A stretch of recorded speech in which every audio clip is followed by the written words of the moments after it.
to The Drummer and the Great Mountain, a podcast where we share effective tips and practices for working with adults ADD, ADHD in a natural, effective way without the use of medications. Each episode, join me, your host, Batman Saram, along with the author of The Drummer and the Great Mountain, Michael Joseph Ferguson. Join Michael and myself in an interactive discussion of sharing our stories as we journey together in transforming what can be the gift of being what we call hunter types. This podcast is intended to be your audio companion to the book written by Michael, who joins me each episode where we both will strive to foster dialogue, give you our personal insights, and share both of our experiences on this similar path that we are all on. Our intention and hope is that along with the book, this podcast gives you an additional perspective as you listen to us delve deeper into each chapter of the book to give you even more tools to go along with what it is that you are reading. Visit us at drummerandthegreatmountain.com to purchase the book and look for more tools, tips, and updates, as well as giving us feedback on this podcast. Join our growing global community of creative types, entrepreneurs, and out-of-the-box thinkers on our shared journey. Welcome to The Drummer and the Great Mountain podcast.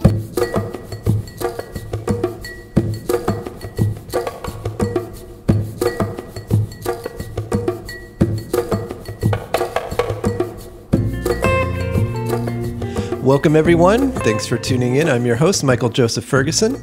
Happy New Year, everyone. I hope your 2023 is going well and you're off to a good start. I am just getting over a cold, so I have a little bit of a stuffiness going on. Southern California is getting some much needed rain. That feels really good. So today we are going to be talking about the secret to envisioning your new year. And this is one that it took a while for me to find what was going to be the pep talk for 2023. Every year I try to do a podcast where we introduce the year, try to give you a perspective on some things that may be helpful to focus on. And today's podcast, we're going to be talking about reconnecting with that part of you, that creative part of you that you both love and distrust. Because it's the part of you that lights you up, but it can also burn you out and build a lot of frustration because you have all these creative ideas and then maybe they don't come to pass in the way you want them to.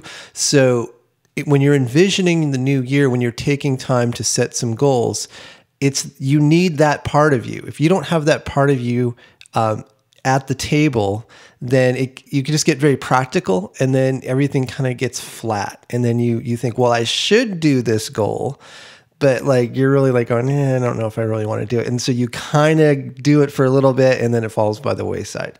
So we need that creative part of us to help us envision what we want. But we have to understand the nature of that part of us. If we don't understand how that part of us works, then it can lead to a lot of frustration and sadness and disappointment. So you're up and you're down, you're up and you're down. So today we're going to be talking about how do you reconnect with that dreamer part of yourself that can, in a way that can really nourish you and not destabilize you, so that you're going into the new year, you can state some intentions for yourself, and you can feel like you understand how to work with that energy so that you can carry that thought, that sense of, oh yes, let's do that, and actually carry it all the way through to completion. Okay, just one announcement. Our upcoming Life Visioning Workshop is happening January 21st and 28th. Those dates got moved back because me and Questa were both sick. So we pushed it back a week. We sent in an emailing on that. So if you would like to join us, basically what we're doing is we are creating the space for you to do your visioning work for 2023. The first session is just going to be about dreaming up what is it that you want to do for 2023 in the categories like health, work, relationships, creativity. What are the things that you want to accomplish this year? Taking the time to do this will make your year better. Guaranteed. I guarantee it. If you don't do it, you get the default, which is what is happening right now. And it could be a good default, but either way, to make new changes, it's helpful to sit and go through this process. I know you all know this, but it's sometimes hard to do it, especially when you have family and you've got a lot of stuff going on. So we're creating the space for you to do this work. And then the second session, we're going to go through and come up with a practical plan. We're going to basically take the goals and say, what are the next steps? What are the practical next steps to move towards this goal? So if you'd like to join us, go to drummerinthegreatmountain.com/workshop. You can join the community that we get a chance to get together a couple times a year, and this is one of them. So if you're interested, go to drummerinthegreatmountain.com/workshop. Okay, so let's start with the challenges. So most of us are creative types. Most of us that are wired this way have an abundance of creativity. But over time, many of us become jaded because we've had big goals. We've felt that energy, that vitality, like I can do this. And it didn't turn out the way you planned. The goals that you envisioned didn't happen. And so after a while, that dreamer part of yourself, you just think, well, I just need to be practical. I got a family. I've got all this stuff. I got to run my business. I got to just put that part of me aside and just be really practical. And there's definitely times where that's appropriate. But if you've completely jettisoned that part of you, chances are you're a little flat. You're not feeling really inspired. And it's the energy you probably need to get yourself back up again. But again, understanding how to work with it is a key piece of that puzzle. On the other side of it, you may be hyper creative all the time and you're just constantly thinking up new ideas, but there's a frustration that you're not seeing those creative ideas manifest. And so that may be part of it. Maybe that's also leading to you having financial challenges and all these other things that may be wired in with that. So those are in general are the challenges. So what's the solutions that we can come up with that will move us in a good direction, especially going into 2023? So it's key to remember that it's not an either or proposition. It's not about either you're really practical or you dream really big. It's not an either or thing. It can't be. You need all these parts of your psyche to create a really fulfilling life. It's about understanding specifically how that dreamer, creative, expansive part of you works. Like if you don't understand how it works, then it's really hard to then use that energy and do something practically with it, to take it and put it into something that you really care about. So reconnecting to our creative self can bring new energy, hope, and inspiration when we know how to work with it. Now, I'm fully aware this is not your typical dialogue about ADHD. This is about me trying to get deeper into your psyche to get you inspired and motivated to take some action in 2023. And it doesn't necessarily come from identifying all the things that are wrong with you. And here's all the medical terminology. I'm fully aware of all that, but I also know that if I can get you inspired, then you're going to take action in a way that a medical paper or a diagnosis may not motivate you to do. So it took me a while to work out what is the nature of this energy that can just take me over, that's this creative energy that just lights me up. What is it about? Because sometimes it's got great ideas, but like, how am I going to get that idea? How is that idea even going to happen, right? How am I practically going to do that? So flooded with inspiration, but not able to bring it into fruition. So it was key for me to take a step back and say, what is this energy? What is it about? And because it feels like it's very personal, like it's like I'm supposed to do X. And what I found over time is this dreamer self part of us is a kind of expansive creative energy. It's like we're plugging our finger into a light socket. It's by nature not connected to limitation. It's this expansive energy, and we hunter types tend to be like a conduit. We may have like a radio that we can tune and get this frequency, and it lights us up. And many people do not have that gift. Many of us do. A high percentage of us do. So we hunter types are wired to connect in with this energy, and it can be a great gift, but it can also fry our circuits. It's like electricity. We have to ground it. We have to find a way to ground that energy. So And it's non-personal in a sense. It like comes upon you. You feel it. I know many of you know what I'm talking about. You're inspired. You're like, you just can't think about anything else. You're just moving towards it. It's a source of energy, but it doesn't know how to take care of you physically. It doesn't know how to bring that practically into the world. It's a reference point. It says, here's what's possible. Now you, human, take this energy and turn it into something. It's a source. It's not the final product. So when you get that wave of inspiration, you feel like, yes, I can do this and that. And then you've seen it like flood, like kind of drip away, and then eventually it goes away completely. It's because it wasn't meant for you to take it literally. It's supposed to be taken as the construction blocks for something that you're going to create. You take that energy in, you feel it in your body, you journal, you write stuff out, maybe use mind mapping, you get the idea down. You don't let the idea go, whatever it is. Then you take it down to earth and say, what can I do with this? Like me now in this physical body with my limitations, what can I do with this specific energy? Where can I take this? And it has to be filtered through your physical body because your physical body has limitations. And when you understand your limitations, you can be far more accomplished because you've learned how to take that energy and bring it into the world through your specific filter. That's what it's about. Now, the other thing to understand about creativity is it's connected to play. So if you fall into the camp of someone who has become very practically driven, there's probably a lot of anxiety connected to that, where you feel like you have to show up all the time and be responsible, and it's wearing you out, then pay attention because this may be a part of your life you need to focus a bit more time on going into this year. So creativity and play are intimately connected. It's connected to your inner little kid. A lot of times when I'm coaching someone, I'm tuning into how much are they connected with themselves? How much are they connected to this play part of themselves? Because if they haven't, if they've somehow lost it, it's somehow, even through trauma and things like that, we lose that connection to that part of ourselves, then it usually leads to anxiety and depression. That when we're connected to play, it lightens up our life, it loosens us up, it makes us more creative. And it is a process. It's something that you can focus on and say, I want to create more space for play in my life.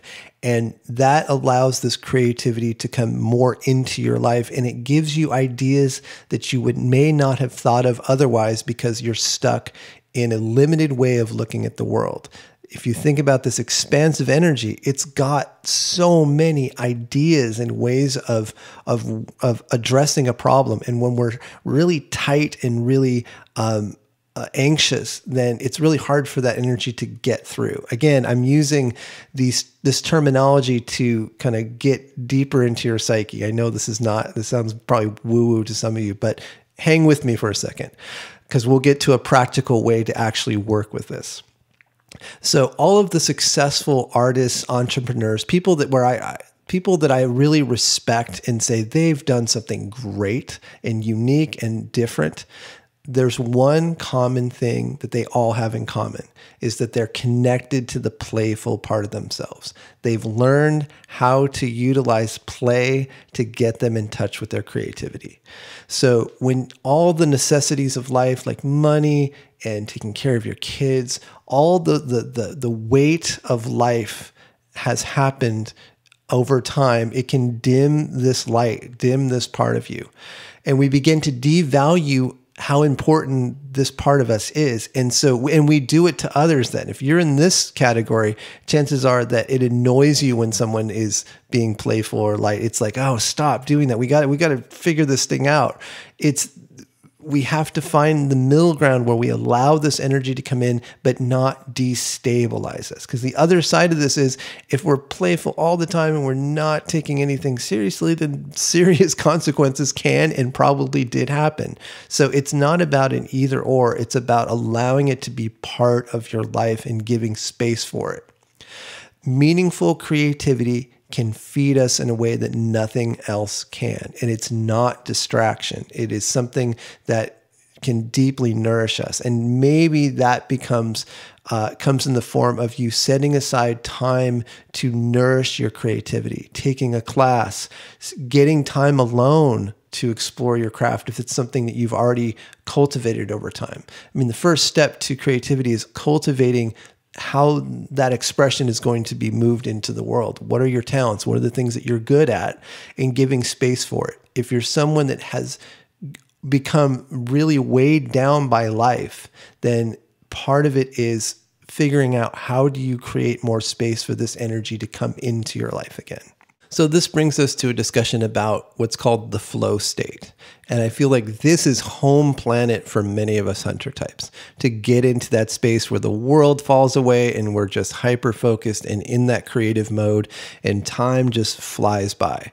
Okay, so how do we turn this into something practical? How do we work with this? Is all well and good. These are all interesting ideas, but how do I actually work with it? It's 2023. I want to envision my new year and I want to see some of those things actually happen and not just have a really good session of writing out goals and then completely forgetting about them. So in my early 20s, I was told about this process that the Disney Imagineers would do when they would go into creating a new film.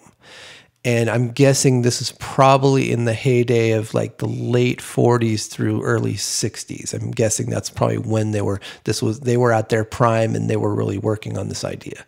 So they had a 3-step process. And they said, okay, we want to have a successful film.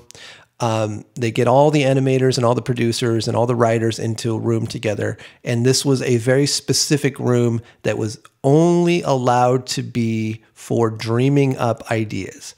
So the rules were there are no wrong ideas, no criticism whatsoever. The bigger, the better. And it's like improv. It's yes and not yes but. You're always trying to add to the creative process and not subtract from it. So you're not allowed to be a cynic in this room whatsoever. So this was the dream room, and they'd come in and they'd have a whiteboard and they'd say, okay, it's going to be this and this and this, and this is what's going to happen. And blah, blah, blah. They'd go through the whole process of the movie. Then the next step would be the whole team would leave the room, go into the stairwell, and they would basically tear the idea apart. They'd say, here's why it won't work. Here's all the problems that may come up as we're doing this. This is why this is a dumb idea. And they would just basically tear the whole idea down and get very practical about, well, why won't this work? And then they would go into another room, different from room 1 or the stairwell, a different room, and then they would actually make the plan. They would use what was gleaned from the dreaming aspect of like big picture. Here's the big picture. Here's what's going to happen. Like no connection to time or money or anything else or limitations. It's just like, here's the big picture. Then they go into another room and they'd say, okay, this is why it won't work. And here's all the problems. Here's all the limitations. And then the third room is, okay, take all that information, put all that together, and now let's create the thing. And I believe they also use that for, Disneyland and Disney World, and they would use a variation of that in all of their creative endeavors. And when I first heard that idea, I thought, well, that's genius. That's it. That's how you blend those two worlds. That's how you connect the dreaming energy. You let that energy just come through and flood through everyone as a group and figure out like here's the inspiration. But then you bring it down to earth, like what's going to go wrong? Here's our limitations. Here's what we're capable of doing. And then coming up with a plan. Now, creative professionals over time, especially someone who's made films successfully over time, they've learned some version of this intuitively. And it's a really helpful process for us, especially going into the new year. So in a sense, this is the pattern for how we're going to do the upcoming Life Visioning workshop. We're going to take this process and split it into just 2 days, where the first day we're going to be focusing on the big dreaming, dreaming really big, coming up with the ideas, no limitations. And then the second session is like, how do we then come down to earth, practically look at what are our limitations, what can we do, and coming up with a plan. What's the next steps? What are the actions that you need to take? So whether or not you can join us, I want to encourage you to do some kind of process like this for yourself. If you have the book, The Drummer in the Great Mountain, get it out, crack it open to the life envisioning chapter, and go through that chapter and go through those exercises. If you don't have the book, I'm happy to get you that chapter. So if you go to drummerinthegreatmountain.com/episode 95, the number's 95. So drummerinthegreatmountain.com/episode 95, you'll get a copy of just the life visioning chapter so you can go through it that way. So just a few notes before we wrap up. I'm going to leave a link in the description to a YouTube video of Sonny Rollins talking about his creative process. So Sonny Rollins is sort of one of the great jazz saxophonists, and he talks very specifically about his process of how he gets himself into the flow state. So that could be very interesting for you to kind of highlight some of the things that we were talking about earlier. And if you want to join us in the upcoming Life Visioning workshop happening on the 21st and 28th of January, go to drummerinthegreatmountain.com/workshop. So that's it. I hope you have a wonderful, creative, fulfilling, nourishing 2023. I hope to connect with all of you at some point during the year. So have a wonderful year. Take care of yourselves, and we will speak soon. So until next time, be well. Thanks for joining us. If you'd like to learn more about the book, The Drummer and the Great Mountain, visit drummerandthegreatmountain.com. To join us on social media, click the links at the top of the homepage. Help us spread the word. We're a small press and reviews really help. If you've been enjoying the podcast or the book, consider writing a review on iTunes, Amazon, Goodreads, or your podcast app. If you're new to the podcast and want to quickly get up to speed on the concepts we discuss, check out our free 5-day mini course. Visit drummerandthegreatmountain.com/mini course. If there's a topic you'd like us to cover on future episodes, we'd love to hear from you. Please send us an email at info@drummerandthegreatmountain.com.